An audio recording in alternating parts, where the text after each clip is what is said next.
My name is Jiaheng. I'm from the Finance PhD program. My work is, thank you very much for giving me this opportunity to present my work. And my work is actually related kind of to James' paper, but I'm really discussing the supply chains from a finance perspective. So I'm going to tell you a bit more about accounts receivable financing market in the US today. All right. So imagine that you're just a regular US public company. You will notice that 12% of your balance sheet, your asset side, is occupied by accounts receivable over the past 20 years. So that's a huge number. That's just the asset side. If you look at the liability side, you will notice that you have a bunch of current liabilities. These are the short-term debt that you use to finance your short-term working capital needs. For example, you will see that your accounts receivable, the amount of your accounts receivable is almost equal to half of all your current liabilities. What does that mean? Suppose that all these accounts receivable from your customers can just magically go to zero. Then probably you don't need that much debt, short-term debt, in your current liabilities to finance these working capital needs. So all this is just trying to say that accounts receivable is really an important part of corporate finance. It has important implications for firms' leverage, investment, liquidity, et cetera, et cetera. What makes accounts receivable even more interesting is that there is a big policy debate. If you look around the world, there are numerous policies that are imposed by these governments that force large buyers to pay quicker. For example, in France, US, Colombia, China, and Chile. Let me just give you two examples. Like in the US, during the Obama administration, the US government is asking all the federal agencies to pay faster, to pay within 30 days to their small suppliers. And also, a more notable example is in Colombia. That is beginning in the last year, Colombia is asking in the nationwide implementation all the large buyers that fall under a certain criteria to pay faster to their small suppliers that fall under certain criteria. I do believe that these policies are well-intended, but my paper is trying to argue that these policies may be misguided to some extent. Why? There are two reasons. The first reason is that these payment delays between the sellers and buyers, they may exist for a reason, which I will detail later. I'll prescribe that to the sellers more has problems in producing bad products. And two, the second reason is that accounts receivable can be well-financed. In the US, there are just so many lenders that provide accounts receivable-based financing. I'm going to argue that both the payment delays and the accounts receivable financing, these two things, can be used to solve the information asymmetry problems that are inherent in supply chains that will lead to bad products. So if that's the case, these policies can decrease welfare. My paper is really trying to quantify the informational roles of the payment delays and the accounts receivable financing market, these two things. Well, to quantify the informational roles of these two things, that's not an easy task. My strategy is really to use new data on accounts receivable financing contracts. I will show you that these accounts receivable financing contracts, there are two major forms. One is accounts receivable-backed credit lines, and the other one is this type of factoring agreements. So these are important tools for firms in the US to get financing. However, it is a super big understudied market, which we will dive into today. All right, so now let me give you some example. What is really accounts receivable financing? It is useful to start with a hypothetical world where the large buyers just pay the sellers with no delay at all and finance the payment. You will think that maybe that's a better world. So here we have a small seller, which is AV Star Communications, and we also have a big buyer, which is Boeing. So if Boeing can just pay the AV Star Communications with no delay at all, let's say $2 million, and if Boeing ever needs to finance these $2 million worth of goods, because Boeing is just so large and creditworthy, presumably Boeing can just finance these $2 million from the financial markets at a super cheap borrowing interest rate. From the literature, we know, but the reality is not this. We know that in reality, Boeing will delay payments for a substantial period of time. And we know from the literature that this payment delay can lead to higher product prices, which will eventually be borne by Boeing and by the final customers. So there is a cost induced by payment delays. Well, people can argue that these payment delays can be caused by, say, buyer bargaining power, because these large buyers want to really squeeze their small suppliers by using very long payment delays. Or maybe because this buyer, they have some liquidity problems by themselves, so they want to finance their short-term liquidity needs by using very long payment delays. My paper is not really going to say too much on these two channels. My paper is going to really focus on the third channel that people are discussing that causes payment delays, which is the seller moral hazard channel. Namely, the seller having some moral hazard problems are going to produce some bad products. But these bad products can only be verified ex post after being delivered to the buyer. And the buyer, by withholding payments, can have a bit longer time to inspect the seller's products, and they are more likely to discover and return the bad products to the sellers. That can incentivize the sellers to produce better products. So now here, this is the real world. The real world is that the buyer will pay, Boeing will pay with a delay that generates accounts receivable. Then what is accounts receivable financing?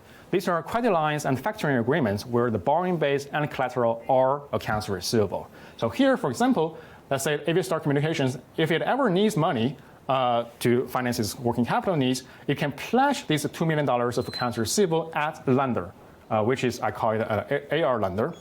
And then these loans, they're all structured as credit lines, and then 3 terms are important, which is that one is that the advance rate. Here, the advance rate in this loan is 80%.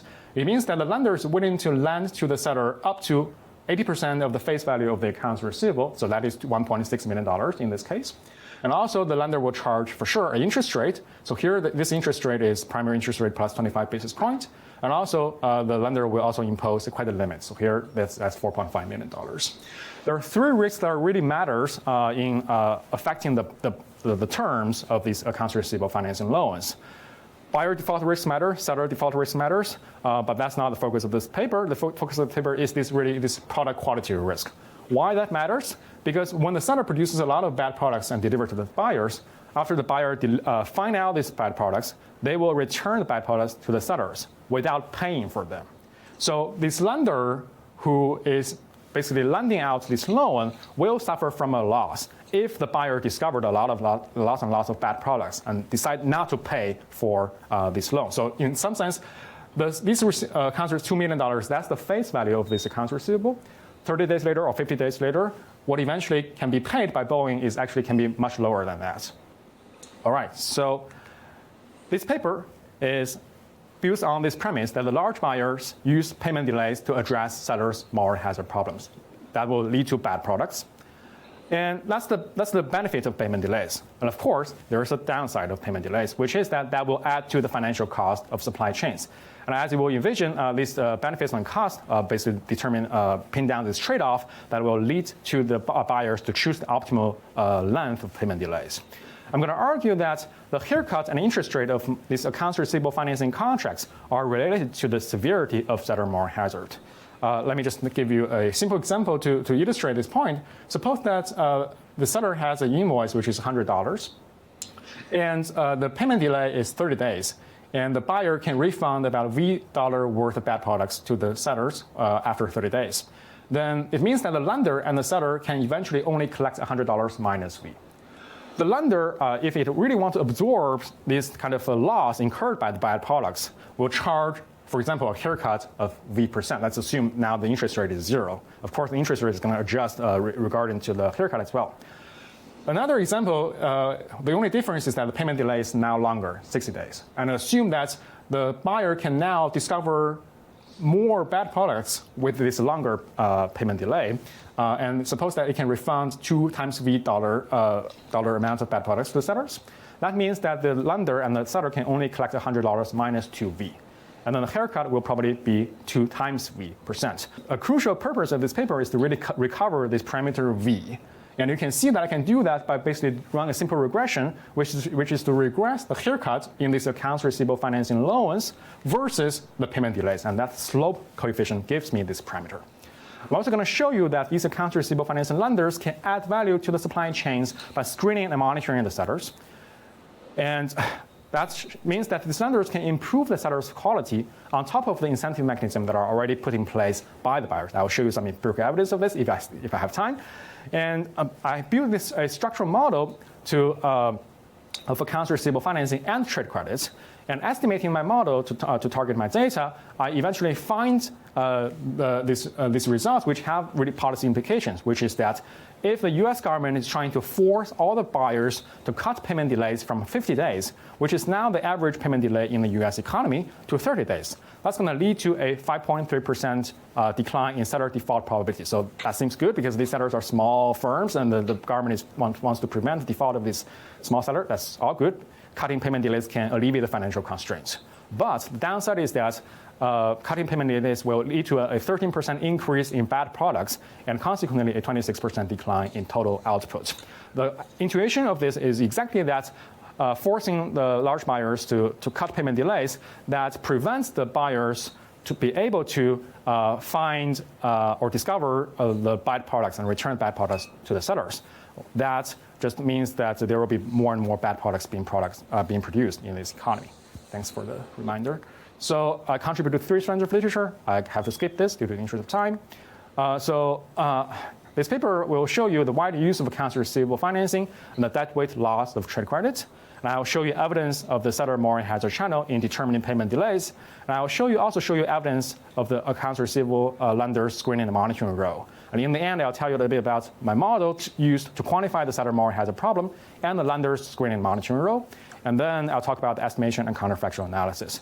So I'm also going to tell you a little bit about the screening and monitoring role of the accounts receivable finance and lenders. Here is the plot that is the most crucial, namely that after a firm first borrowed from accounts receivable financing, they will experience a sharp decline in payment delays. I view that as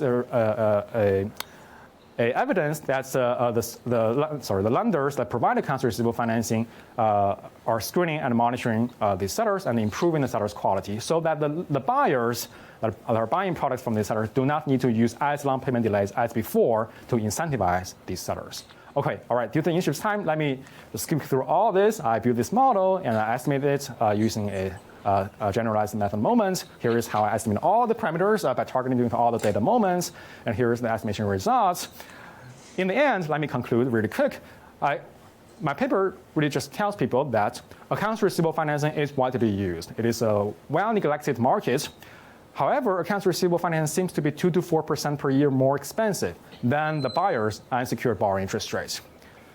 I showed that seller moral hazard is a determinant of payment delays, and accounts receivable financing lenders can screen and monitor the sellers, hence add value to the supply chains. I quantify the seller moral hazard channel and the screening and monitoring role of the accounts receivable financing lenders.